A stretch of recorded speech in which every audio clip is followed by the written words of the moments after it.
예레미야 24장의 말씀은 예레미야 선지자에게 두 광주리의 환상을 보여주시는 내용을 담고 있습니다.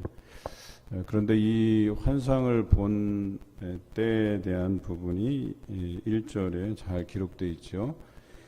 바벨론의 느부갓네살 왕이 유다의 왕 여호야김의 아들 여고냐, 여고냐는 여호야긴이죠. 여호야김의 아들이 여호야긴입니다. 또 다른 이름은 여고냐라고 되어 있습니다. 그리고 유다 고관들, 그리고 목공들, 철공들을 예루살렘에서 바벨론으로 옮긴 후에 여호와께서 여호와의 성전 앞에 놓인 무화과 두 광주리를 내게 보이셨다 그랬습니다. 여기 보면 성전 앞에 놓였다라고 하는 것은 이 두 무화과 광주리가 하나님 앞에 드려졌다라고 하는 것이죠. 그러니까 하나님 앞에 드려진 유다 백성을 의미하는데 이 유다 백성을 두 부류로 나눌 수 있다는 것입니다. 하나는 2절에 나와 있는 것처럼 처음 익은 듯한 극히 좋은 무화과가 담겨져 있고, 다른 한 광주리에는 나빠서 먹을 수 없는 극히 나쁜 무화과가 담겨져 있다. 이 두 광주리의 환상을 예레미야 선지자가 보았다라고 하는 것이죠.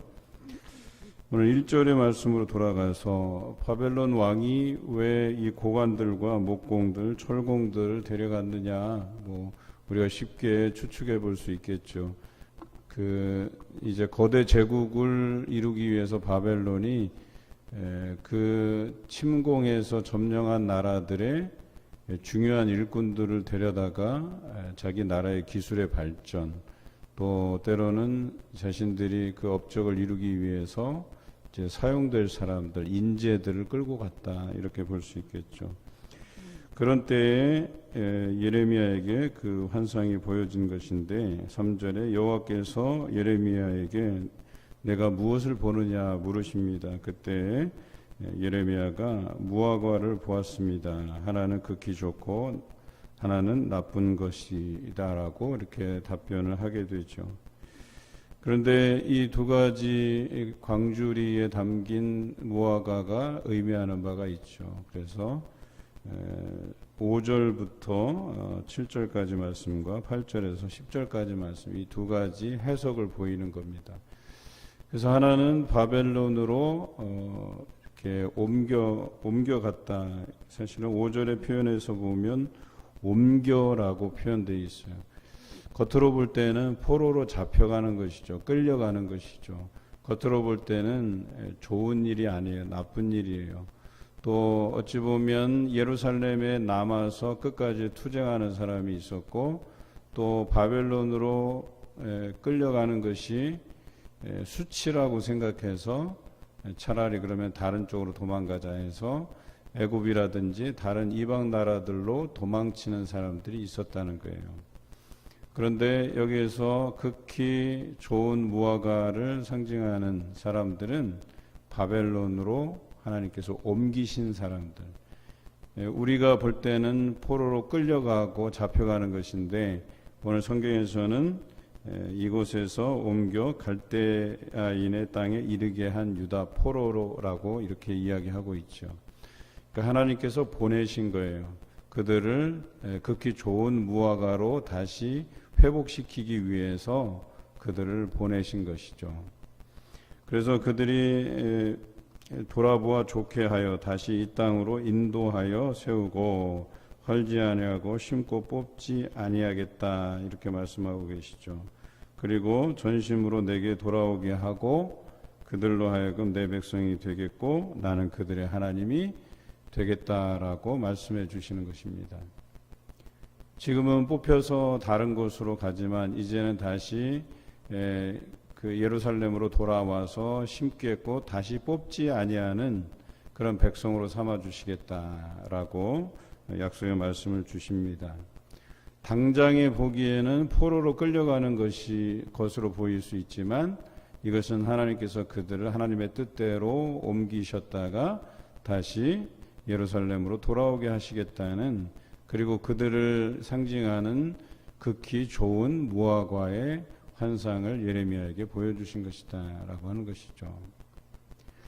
그런데 우리 인간적인 안목은 참 뭐랄까요, 그러니까 우리에게 좋은 것들만, 유익한 것들로만 판단을 하는 거죠. 그래서 우리가 잘 먹고 잘 살면 우리가 신앙생활을 잘 하고 있는 것처럼 생각하기 쉽다는 거예요. 그런데 이런 도식이 반드시 성립되는 것은 아니에요. 성경에서 보면. 어찌 보면 오늘 남유다 백성들 중에 바벨론 포로로 잡혀가는 것, 항복하고 그냥 순순히 바벨론으로 옮겨지는 것, 이 예루살렘에 남아서 끝까지 항전하는 사람들의 입장에서 보면 이 사람들은 배신자예요. 어떻게 그냥 순순히 항복하고 갈 수 있냐 이거예요. 우리는 저 더러운 짓 못하겠다. 우리는 끝까지 남아서 항전하겠다. 뜻을 굽히지 않겠다. 차라리 저렇게 잡혀가는 한이 있으면 끝까지 항전하다가 다른 나라로 피신하거나 도망가겠다. 인간적인 안목에서 보면 그게 올바른 선택인 것 같고 좀 대단한 선택인 것 같고 좀 멋져 보이는 선택인 것 같고 하지만 하나님의 뜻이 아니라는 거예요. 그게. 우리가 인간적인 눈으로 볼 때는 저항하고 이거에 대해서 내가 옳은 소리를 낸다라고 생각하는 그 행위들이 하나님 보시기에는 전혀 엉뚱한 일이 될 수도 있다는 거예요. 하나님 보시기에는 어리석은 일이 될 수도 있다는 거예요. 그래서 하나님의 뜻이 무엇인가를 우리가 선지자를 통해서 자세하게 들을 필요가 있는 거예요. 하나님께서는 이들이 우상을 섬긴 대가로 인해서 70년 포로기를 그렇게 수용하고 그 대가로 그들이 그 어려움들을 수용하고 견디고 또 그 안에서 깨닫고 그래서 다시금 새로운 모습으로 하나님께로 전심으로 돌아오기를 바라는 마음이 있었다는 거예요. 그리고 그것을 마음으로 받고 수용하는 그들을 극히 좋은 무화과 환상으로 보여주신 거예요. 그런데 반대로 극히 나쁜 무화과, 나빠서 먹을 수조차 없는 이 무화과는 누구를 상징하느냐? 8절에 잘 기록되어 있죠. 여호와께서 이와 같이 말씀하시니라. 내가 유다의 왕 시드기야와 그 고관들과 예루살렘의 남은 자로서 이 땅에 남아있는 자와 애굽 땅에 사는 자들을 나빠서 먹을 수 없는 이 나쁜 무화과 같이 버리되. 여러분, 나쁜 무화과, 먹을 수도 없는 무화과, 그 결과는 어떻게 되겠어요? 버려짐을 당하는 거죠. 먹을 수 없으니까 버릴 수밖에 없잖아요. 여러분들 썩어 문드러진 과일들 집에 이렇게 방치해 놨다가 발견하게 되면 여러분 그걸 먹습니까? 그렇지 않잖아요. 버리잖아요. 당연한 수순이잖아요. 그런데 오늘 시드기야와 그 남은 고관들, 그리고 남았다가 나중에 도망쳐서 애굽 땅에 흩어진 사람들, 이런 모든 사람을 어떻게 비유하냐면 나쁜 무화과, 먹을 수도 없는 무화과, 그래서 버림을 당하는 무화과로 치부해버리고 있다라고 하는 것이죠. 시드기야가 끝까지 항전을 하려고 남았어요. 그의 아들들과 함께. 그러다가 항전하다가 안 되겠으니까 도망가다가 붙잡혔어요. 시드기야는 두 눈이 뽑힌 채로 바벨론으로 끌려가서 그곳에서 죽게 되고, 아들들은 그 자리에 잡힌 자리에서 죽게 되고 아주 처참한 결과를 당하게 되죠.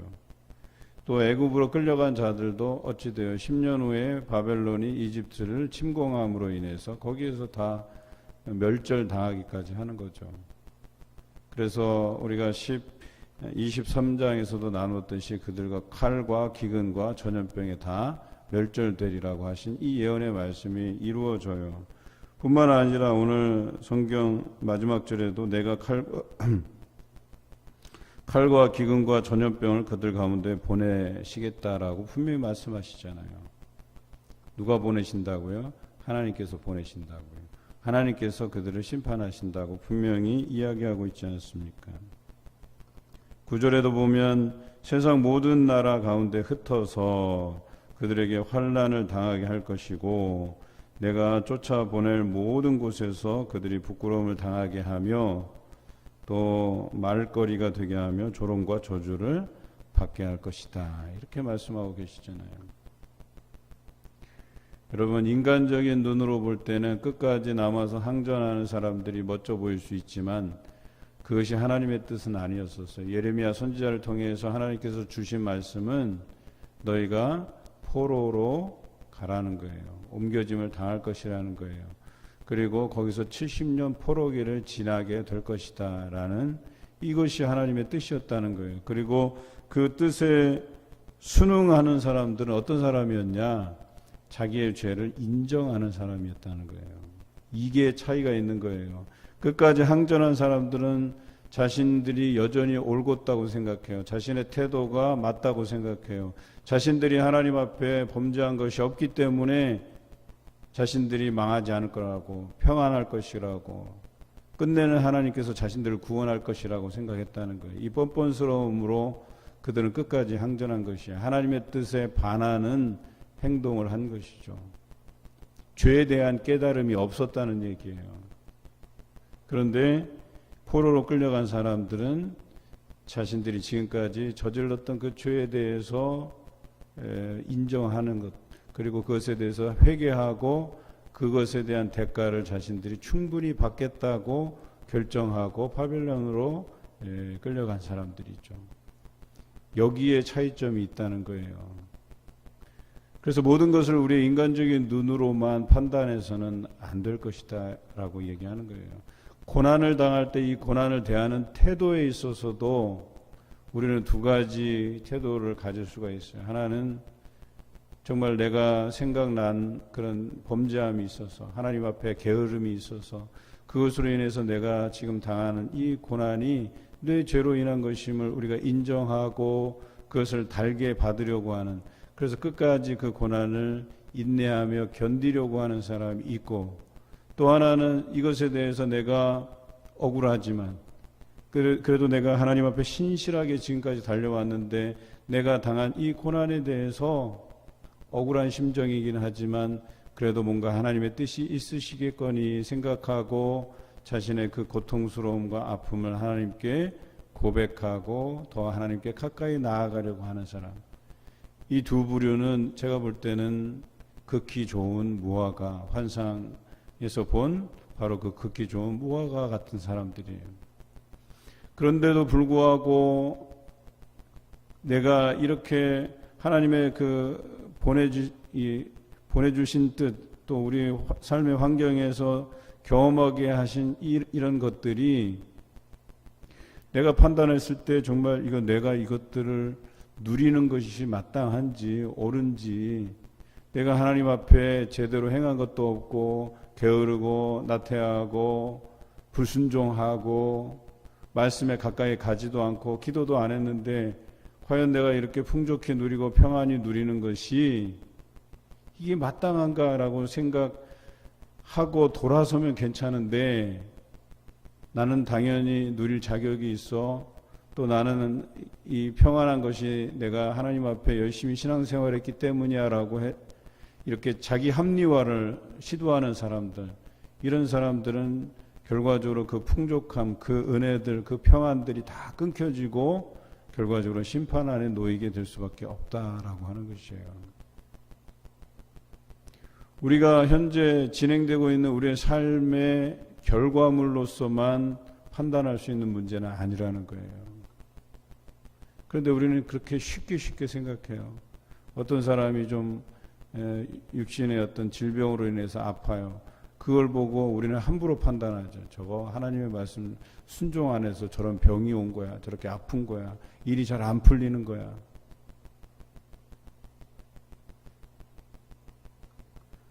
또 어떤 사람은 잘 되고 형통해. 아우, 저 사람은 예수 잘 믿어서 저런 거야.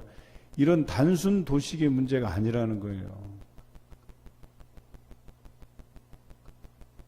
사도 바울은 그 안에 가시가 있는 표현들을 했잖아요.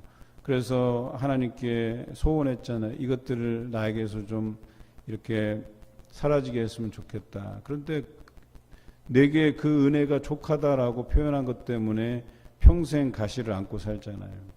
그 가시가 질병일 수도 있고 자신을 괴롭히는 대적일 수도 있고요. 그렇다고 해서 사도 바울이 잘못 살아온 인생은 아니잖아요. 또 우리가 당하는 고난이 죄로 인해서 우리가 하나님 앞에 제대로 신앙생활을 하지 못해서 온 문제라면 예수 그리스도의 고난도 설명할 길이 없는 거예요. 그래서 우리가 흔히들 실수하는 게 뭐예요? 우리 안에 살아가는 삶의 결과물들을 놓고 신앙이 좋다 나쁘다를 평가하기 쉽다는 거예요. 우리 어머니 세대가 다 그랬어요. 좀 못 살면 내가 신앙생활 잘 못하는 걸로 판단하고, 좀 잘 살면 신앙생활 열심히 해서 얻은 것이라고 생각하고.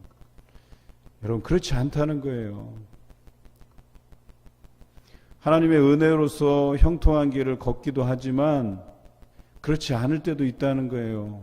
하나님께서 우리를 근실히 징계하시기도 하는 거예요. 우리를 사랑하시기 때문에. 그래서 경성하여 깨어 기도하게 하실 수도 있다는 얘기예요.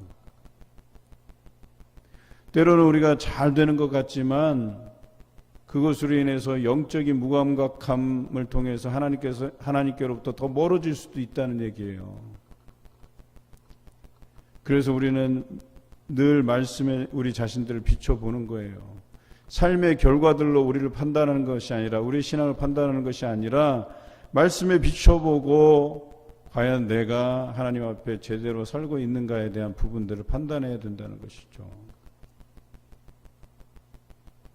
오늘 바벨론으로 너희가 포로로 잡혀갈 것이다 말씀하신 이 내용을 죄를 깨닫고 인정하고 끌려가는 사람들은, 사람들이 볼 때는 야, 저건 정말 안 좋은 결말이야 라고 생각할 수 있었겠지만 하나님의 입장에서 보면 그것이 극히 좋은 무화과, 좋은 결과라는 거예요. 그것을 통해서 죄를 깨닫고 다시금 마음을 고쳐먹고 하나님께로 돌아올 때에 다시금 좋은 무화과로서 그 열매를 맺게 될 것에 대해서 하나님께서 결론적으로 약속하시잖아요.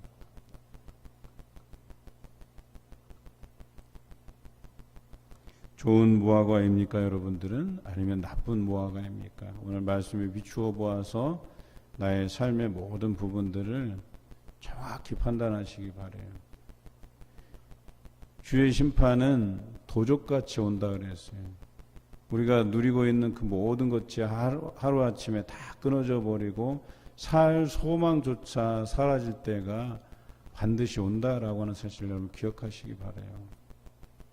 하지만 내가 고난 중에 있더라도 하나님 앞에 그 마음을 신실하게 내려놓고 하나님의 말씀에 순종해 간다면 여러분 그 고난의 끝에 하나님께서 다시 돌아오게 하셔서 귀한 열매를 맺게 하실 그 하나님의 섭리를 기억하시기 바랍니다. 여러분 삶에서 이런 하나님의 섭리를 귀하게 깨달으며 오늘 하루도 또 하나님의 말씀에 의지하며 그 말씀에 순종하며 살아가시는 여러분 되시기를 주님의 이름으로 기원합니다.